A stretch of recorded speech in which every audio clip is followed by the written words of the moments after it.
Today I have all 12 verb tenses with examples for you, and I'm going to tell you how and why we use them and how to remember them. Let's do it. Welcome to English Coach 3Ts. I'm Tanya. Let's start with a common question about the 12 verb tenses. Students often ask, do I need to know all 12 verb tenses? Well, of course, this depends on a couple of different things. To begin with, you can just start with the most common verb tenses that we use all of the time. And then over time, as you start to learn more English, you're going to start learning some of the other tenses. And eventually, if you want to be able to express all of the things I'm going to show you here today, then you're going to want to know all of the verb tenses. But let me help you with each one, and you can see for yourself which are the ones you need the most. So let's start with those verb tenses we all learn in the beginning, because knowing why we use this is going to help you to understand some of the other verb tenses as we go. The first verb tense almost everyone learns when they're learning a second language is the present simple. For use in this video, I'm going to use a similar sentence, and I'm going to show you how that sentence will change with all of the verb tenses.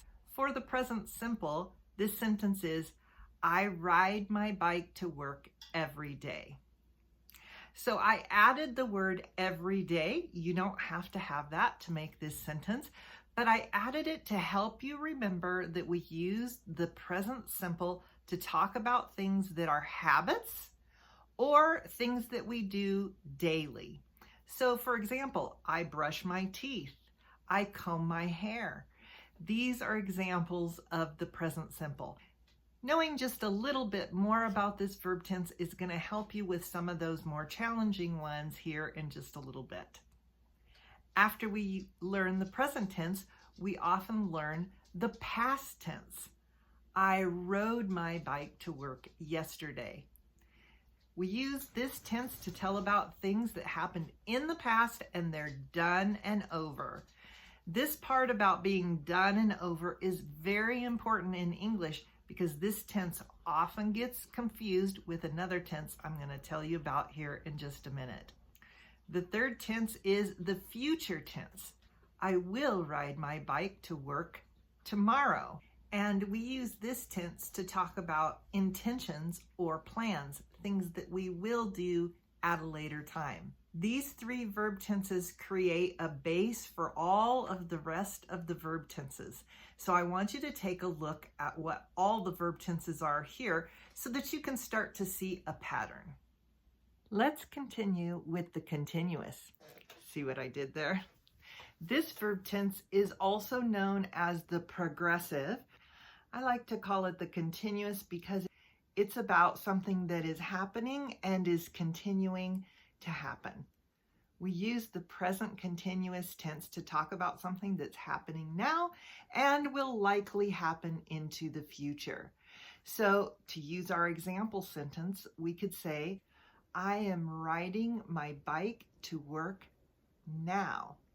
Since I'm riding my bike now, it's pretty likely that I will continue to ride my bike until I get to work. So why might we use this tense in the past? This tense is used for something that was happening in the past, and it also ended in the past. So for our example, I was riding my bike to work every day, but I decided to take the bus. So even though I didn't say it, when I decided to take the bus, I stopped riding my bike to work. All of that happened in the past. And why might we use this as the future continuous tense? We use this to say things that we plan to do in the future and it's confirmed. So for example, I could say, I will be riding my bike to work from now on. I'm going to continue doing it. It's my plan. I've confirmed it. I will do it. We still have 6 verb tenses to help you really expand what you can say so you can get your point across in English. If videos like this are helpful for you, be sure to give us a thumbs up and subscribe. And remember, the best compliment you can give us is to share this video with someone who wants to be fluent in English. Present perfect is our next verb tense, and I know it can be a little confusing, especially when trying to think about whether or not you're using this verb tense or the past simple. I have other videos on this, so I will link them at the end so you can be sure to get more information, and I'll put links in the description. We use the present perfect tense to talk about something that started in the past and is continuing into the present. I tell students to think about the fact that it's happening over a period of time versus something that happened at a point in time and is over with. We also use this tense to talk about something that just recently happened. And so I'm going to give you 2 examples with our example sentence. The first example is, I have ridden my bike to work since the beginning of this year. The word since is an indicator in this sentence that tells you that you need the present perfect. There are a few more indicators, and you can see those along with some more about this tense at the video I have specifically about present perfect. I'll link that one below.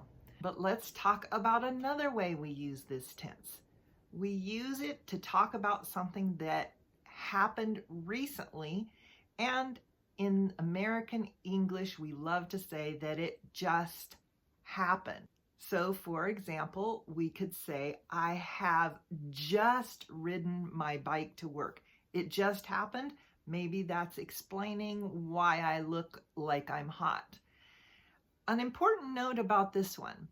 It is correct to say I have just ridden my bike, but in American English, we often say I just rode my bike to work. In other types of English, this would be considered wrong, but in the United States, this is very common, so go ahead and use this whenever you want. Let's talk about the past perfect. I know we're getting into those tenses that can feel like they're a little bit tricky, but stick with me because this is going to help you to say more things.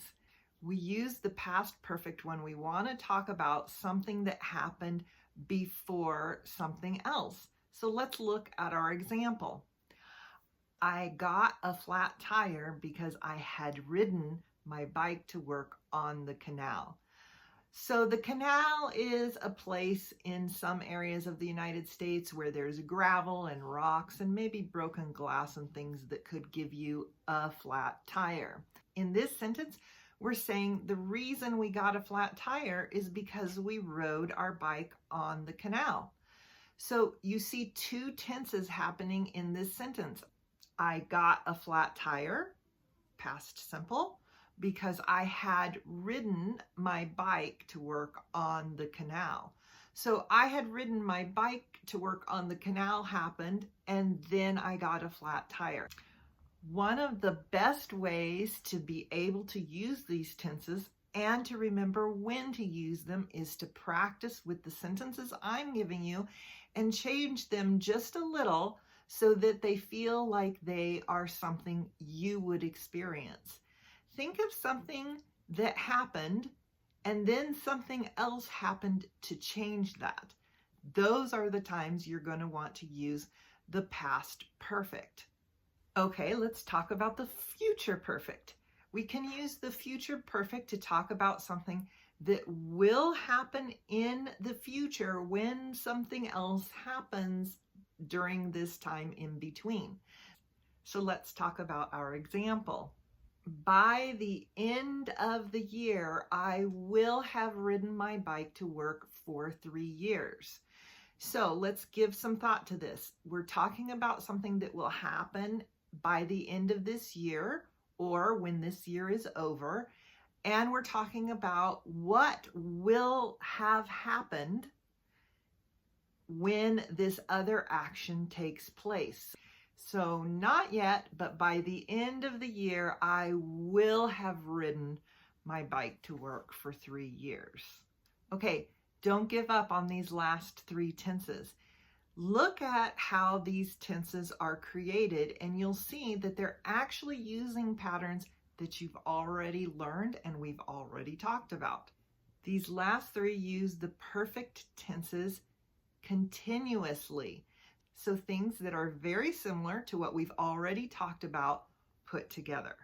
Let's start with the present perfect continuous.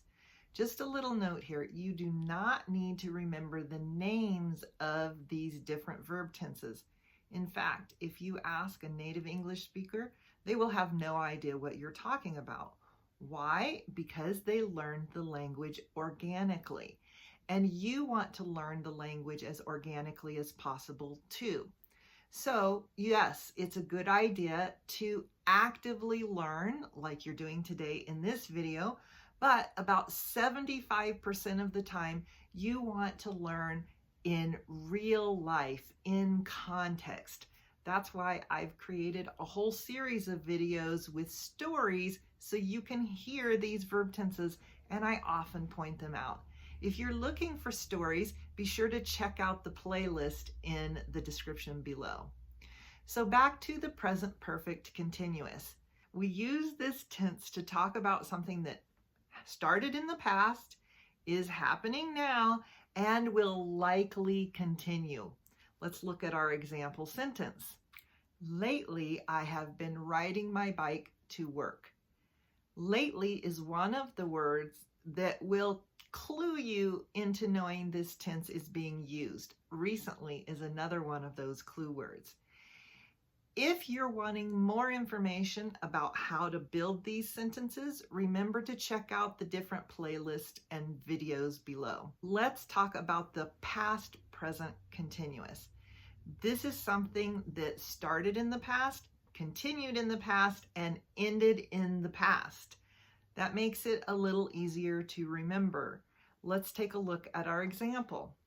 I had been riding my bike to work until that cold snap last week. Okay, a cold snap is just weather that happens very quickly and is very cold. So I had been riding my bike to work, then it got super cold, so I stopped. That's why I need to use this tense. See if you can make an example that's similar to this one, and then I have some more tips on how you can remember these tenses and start using them. A lot of students say this last one is very tricky, but I have some good news for you. This is the one we use the least, but you will still want to learn it because it is the tense you're going to use when you're talking about long-term plans. This is when we're talking about something that will have begun in the past, present, or the future, and will probably continue. We're making plans here. We're thinking about what might happen. Listen to this last example. In a few days, I will have been writing my book to work for a year. If you're not ready to take on this tense yet because there are other tenses you really want to work on, that's okay. You can always come back to this. But take just a minute to make an example so that it's starting to get in your mind. You're starting to begin to understand, because then when you're learning organically, this is something that your mind can attach to. What I mean is your mind can be like, yeah, I've heard this tense before. I don't understand it completely, but it can file that information in that file in your brain. All right, so take the example that we just talked about, write it down, and think about something that will have happened once something in the future happens. Like something that you're doing now, and in the future, how long will you have been doing that? You could use English as an example. I'd like to share another way that is going to really help you with all of the verb tenses, and help you to be able to say more things and also understand more things as people are saying them. What I'd suggest is that you go back through the video and write down all of the example sentences if you haven't done that already. The first step would be to take that list and read over it so that you can see how these sentences change as you go along. Because we used a similar example or an example that used the same information, but it changed with the tenses, this is going to help you to see how these tenses work. Don't worry if you understand it completely. The idea is to just take a look at it and read it. Put it away, and after a few days, take it out and read it again. Then give yourself another week before you take it out and review. If you've been watching my videos for very long, you know I love to talk about reviewing because it's such an important part of the learning process, especially when you're actively learning. Then the next thing to do is to make your own sentences. Hopefully you've already been doing that. You can make sentences right along with those other sentences. Then choose the way you like to get corrections, maybe from your conversation exchange, maybe from a teacher or tutor, and then practice saying your own sentences. Now you have two groups of sentences, and when you're reading, speaking, listening, enjoying English in the ways you like, you'll start to recognize these sentences. When you do that, just make a mental note. Just say to yourself, I've heard that sentence. I've heard that type of sentence. You don't need to know what it's called. If you're interested in a live class with me on Zoom that includes a WhatsApp group, be sure to check out our WSB Women Speak Better program. I'll put the link in the description below. If you're ready to watch one of the videos I mentioned in class today, check this one out. Or if you're ready to watch the stories I mentioned to learn organically, check this one out. I'll see you in class.